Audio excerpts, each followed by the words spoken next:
Drink water from the spring where horses drink. The horse will never drink bad water. Lay your bed where the cat sleeps. Eat the fruit that has been touched by a worm. Boldly pick the mushroom on which the insects sit. Plant the tree where the mole digs. Build your house where the snake sits to warm itself. Dig your fountain where the birds hide from the heat. Go to sleep and wake up at the same time with the birds. You will reap all of the day's golden grains. Eat more green. You will have strong legs and a resistant heart, like the beings of the forest. Swim often, and you will feel on earth like the fish in the water. Look at the sky as often as possible, and your thoughts will become light and clear. Be quiet a lot, speak little, and silence will come in your heart, and your spirit will be calm and full of peace. Share this to your story and drop a jewel if you listened this far. This shows you are part of the 0.01% who finish what they start. Don't forget to follow Tall Glass of Jewels for your daily jewels.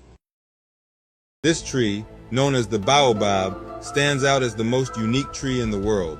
It holds an impressive 17,000 liters of water inside it, which is enough for the entire village to drink. The baobab tree is found in the forests of Africa. According to reports, if we don't harm this tree, it can live up to 6,000 years. The water from this tree is very pure and drinkable, so people mainly use this water when there is no rainfall in that place. Share this to your story and drop a jewel if you listen this far. This shows you are part of the 0.01% who finish what they start. Don't forget to follow Tall Glass of Jewels for your daily jewels. What you didn't know about the Himba tribe of Namibia. As the sun sets in Namibia Desert, deep in the heart of Namibia, an ancient tribe known as the Himba have thrived for generations. One of the most distinctive aspects of the Himba culture is their unique appearance. They cover their skin with a mixture of red ochre and butterfat, not only as a form of protection but also as a symbol of identity. The Himba live in extended family units called Osandatu. Their communal way of life places a strong emphasis on unity and the well-being of the entire community. Animals are an intricate part of Himba culture, showcasing their creativity and craftsmanship. They braid their hair with precision, adorning it with jewelry and ornaments. The Himba practice a unique form of shamanism, where ancestral spirits play a vital role in their beliefs. Shamans communicate with these spirits to seek guidance and protection for their community. Personal hygiene in the desert is a creative blend of tradition and practicality. The Himba use smoke baths to cleanse their bodies and red ochre paste for protection from the harsh desert elements. Due to the scarcity of water in their desert environment, the Himba do not use water for bathing on a regular basis. Instead, water is reserved for essential purposes like drinking and cooking. In a rapidly changing world, the Himba strive to maintain their cultural heritage while embracing some modern elements, such as education and limited contact with the outside world. Share this to your story and drop a jewel if you listened this far. This shows you are part of the 0.01% who finish what they start. Don't forget to follow Tall Glass of Jewels for your daily jewels. Becoming a fat man is the dream of every boy in the Bodhi tribe. Let's talk about it. The Bodhi tribe of Ethiopia do not follow Western beauty standards. A man with a big belly is considered very impressive and attractive in the tribe. They even celebrate their love of big bellies during their new year with a celebration known as the Keel ceremony, where the man with the biggest belly is honored and celebrated. To prepare for this big event, an unmarried man is presented by each family in the village to take part in the challenge. The men go on a 6-month fattening journey where they have a diet of cow's milk, yogurt, honey, and raw cow blood. Cows are sacred to the Bodhi, so they don't slaughter them for blood. Instead, they puncture a vein with a spear, collect a pot of blood, then seal the wound with clay.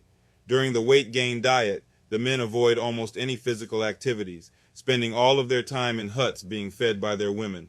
Their first meal is served at sunrise, and they have several throughout the day if they want to win the competition. The men of the Bodhi tribe are usually lean and muscular, but during their fattening process for the new year, some get so fat that they can barely move.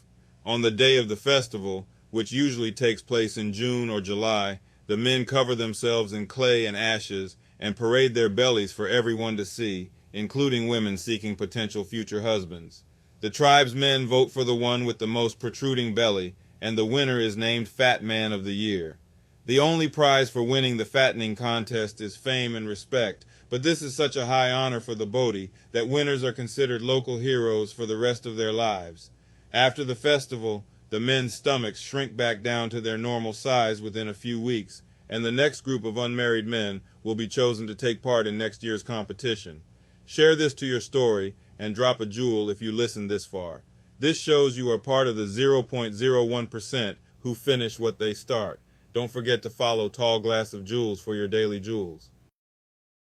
The women in this tribe offer one of the most shocking things to visitors.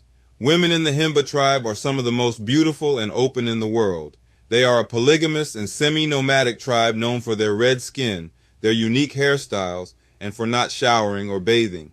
Because they're polygamous, Himba men have an average of 3 wives. To give you some perspective, it's not uncommon to see villages with 30 women and kids and only 2 men. However, there's a custom that will absolutely shock you. The Himba people have a practice where men offer their wives as a special welcome, and it's only reserved for friends and cousins. Contrary to what people think, they don't offer pleasure to anyone that's not Himba. Apparently, this handed-down tradition has its benefits in the community, as it reduces jealousy and builds stronger relationships. Breasts are not seen as sexual in their culture, but ankles are, so they cover them tight so that no one can see them. One of the most distinct things about Himba women is the red ochre that they use to cover their bodies as a form of beauty and hygiene. The Himba don't bathe with water. Bathing in their culture means rubbing this red paste all over the bodies and covering themselves with smoke. The reason they don't shower with water is because they live in one of the harshest climates on earth, so they use this ochre mixture and smoke from burning natural herbs to clean themselves, putting it around their neck, their arms, and will even sit on top of it to clean you-know-what. Share this to your story and drop a jewel if you listen this far. This shows you are part of the 0.01% who finish what they start. Don't forget to follow Tall Glass of Jewels for your daily jewels.